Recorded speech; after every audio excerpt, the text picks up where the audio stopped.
আসসালামু আলাইকুম, কেমন আছেন আপনারা? আবার চলে আসলাম নতুন একটা ভিডিও নিয়ে।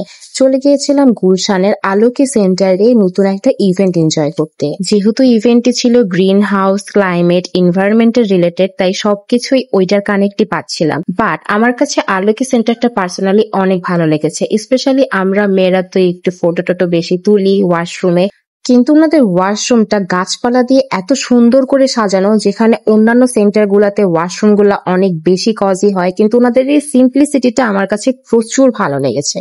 তারপরে শুরু হয়ে গেল ওনার প্রোগ্রামের প্রধান অতিথি হিসেবে ছিলেন আমাদের রেজওয়ানা ম্যাডাম। প্রোগ্রামটি এনজয় করতে না করতে ওনারা দিয়ে দিল বুফে স্টাইলের ব্রেকফাস্ট।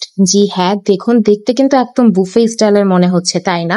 কিন্তু এই জায়গায় সব থেকে ইউনিক যে ব্যাপারটা আমার কাছে ভালো লেগেছিল সেটা হচ্ছে কলার পাতার উপরে পরিবেশনটা। তার সাথে ওনারা ট্রাই করেছে এনভায়রনমেন্টের সাথে রিলেটেড রাখতে, যেরকম বেতের বাটিতে সিঙ্গারা পরিবেশন করা। শুধু তাই না, এখানে গাজর, মূলা, কলা, বেগুন আরো অনেক কিছু সাজানো ছিল, যেটা আমি ভিডিওতে আনতে পারিনি। ওনাদের ব্রেকফাস্ট না, আমার কাছে পার্সোনালি মনে হয়েছে যে আলোকে সেন্টারটা পুরাটাই কিন্তু অনেক সুন্দর, জাস্ট বিকজ প্রত্যেকটা কর্নারে ওনারা গাছ দিয়ে খুব সুন্দর করে সাজিয়ে রেখেছে।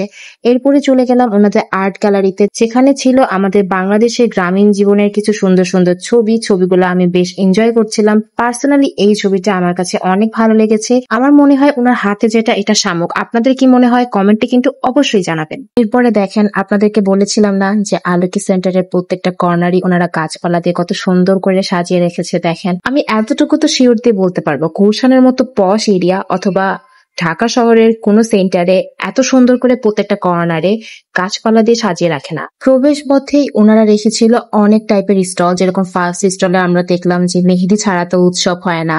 এরপরে আরো কিছু স্টল ছিল, ছোট বাচ্চাদের জামা বিক্রি হচ্ছিল, বিভিন্ন এনভায়রনমেন্টের রিলেটেড বেতের ব্যাগ থেকে শুরু করে অনেক কিছু বিক্রি হচ্ছিল। তার সাথে অনেকে তাদের নিজেদের প্রজেক্টও শো করছিল। এখানে কিছু মজাদার কুইজও হচ্ছিল, যেটা পার্টিসিপেট করায় আমরা কিছু সান্ত্বনা পুরস্কার থেকে শুরু করে ফার্স্ট, সেকেন্ড, থার্ডের জন্য কিন্তু ডিফারেন্ট পুরস্কারও ছিল।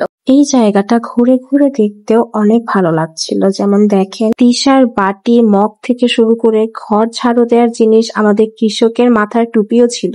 এরপরে এই প্রজেক্টটা আমার কাছে অনেক ভালো লেগেছে, যেটা অলরেডি আমাদের বাংলাদেশে এক্সিস্ট করে। সত্যি হ্যাঁ, এই প্রজেক্টটা নিয়ে আরো খুঁটিনাটি অনেক কিছু ওনার থেকে শুনলাম। আজকের ভিডিওটি এতটুকুই ছিল। যদি আমার ভিডিওটি ভালো লাগে, আমার ইউটিউব চ্যানেলটি কিন্তু সাবস্ক্রাইব করতে একদমই ভুলবেন না। আর হাতে যদি একটু সময় থাকে, আমার ফেসবুক পেজ নাশ ইনসাইট, এটাও কিন্তু ফলো দিয়ে দিবেন। আসসালামু আলাইকুম, ভালো থাকবেন।